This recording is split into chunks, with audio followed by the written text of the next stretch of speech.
Tá, doutor, continuando sobre o negócio que falou que o empregador é conivente. À medida que o empregador é conivente com o empregado, que cria essa situação, o empregador, na medida que ele fala, ó, eu tenho um seguro-desemprego, eu recebo um auxílio, eu não posso isso na minha carteira, e o empregador ele aceita isso, ele está sendo conivente e está chamando uma responsabilidade para ele lá na frente. Porque se a pessoa está trabalhando, está gastando a energia dela ali, está cumprindo todos os requisitos da CLT de um vínculo empregatício, vai ter uma hora que vai dar ruim para o empregador. Então, ele tem que se amparar, até mesmo com o jurídico, e perguntar, e aí, o que a gente faz? Então, a nossa sugestão sempre para os nossos clientes é que não contrate, ou contrate após, né? Ou faça de uma outra forma, porque isso aí vai dar um problema lá na frente, que vai sobrar, em regra, para o empregador. Lembrando que a nossa justiça trabalhista, ela é pró-empregado, ela é paternalista. Então, ela vai sempre ficar mais em favor do empregado.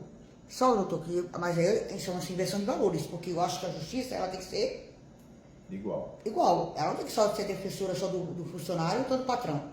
E aqui, principalmente aqui no Brasil, felizmente, é muito defensor do funcionário.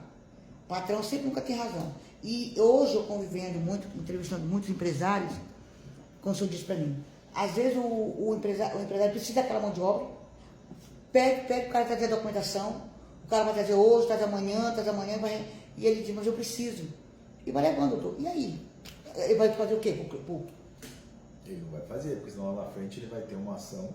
Lembrando que as ações trabalhistas, geralmente, eles podem até quebrar uma empresa, dependendo do valor da ação, né? O passivo trabalhista.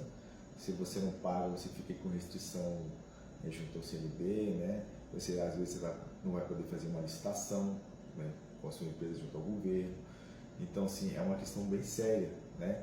A gente sabe que tem muitos empresários, felizmente, que já fazem esse tipo de análise e já não aceitam, né? Que são empresários, né? Que trabalham de uma forma correta, conforme a legislação, mesmo que as cargas trabalhistas, tributárias sejam altas, mas preferem assumir isso e trabalhar de uma forma correta e não ter esse tipo de problema na frente, que é também uma questão preventiva.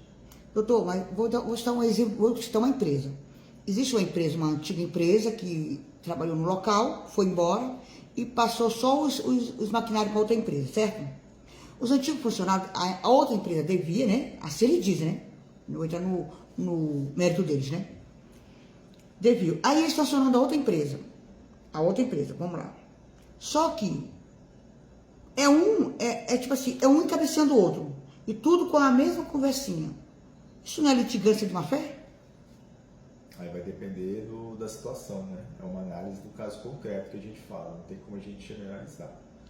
Então, mas quando o caso em si, para poder sim fazer uma análise de forma mais assertiva. Mas se o juiz quer saber um, dois, três, quatro, cinco, chegando a mesma coisa, acionando uma pessoa que não tem nada a ver, sendo que era outra, e é a mesma coisinha, isso não dá para entender que é uma litigância? É a questão da sucessão trabalhista, né? Mas a gente é uma matéria bem complexa, né? Que eu acredito que nesse momento aqui, assim, que a gente está desenvolvendo dúvidas, levando conhecimento para a população, não seja oportuno estar mencionando agora, nesse momento. Mas que o juiz teria que, eu acho, na minha opinião, minha, eu acho que a juiz trabalhista, ele é muito paternalista e ele esquece um pouco de abrir um pouco o espaço e conhecer um pouco também o lado empresarial, doutor. Então, afinal de contas, quem dá o trabalho é o empresário. E se continuar nessa tendência de quebrar o empresário, e aí? A questão é que o juiz, os juízes são legalistas, ou seja, eles vão cumprir o que está na lei. Né? Então, se a legislação fala uma coisa, tem que cumprir aquele ali. Tem a questão também de interpretação jurisprudencial, né?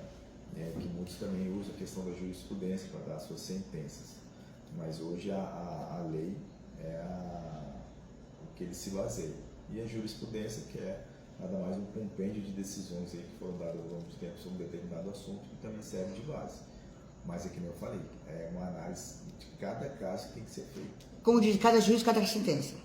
Cada juiz tem uma sentença, tem um pensamento, tem, né, uma base, tem uma cultura, e aí ele consegue dar uma decisão com base nisso tudo aí.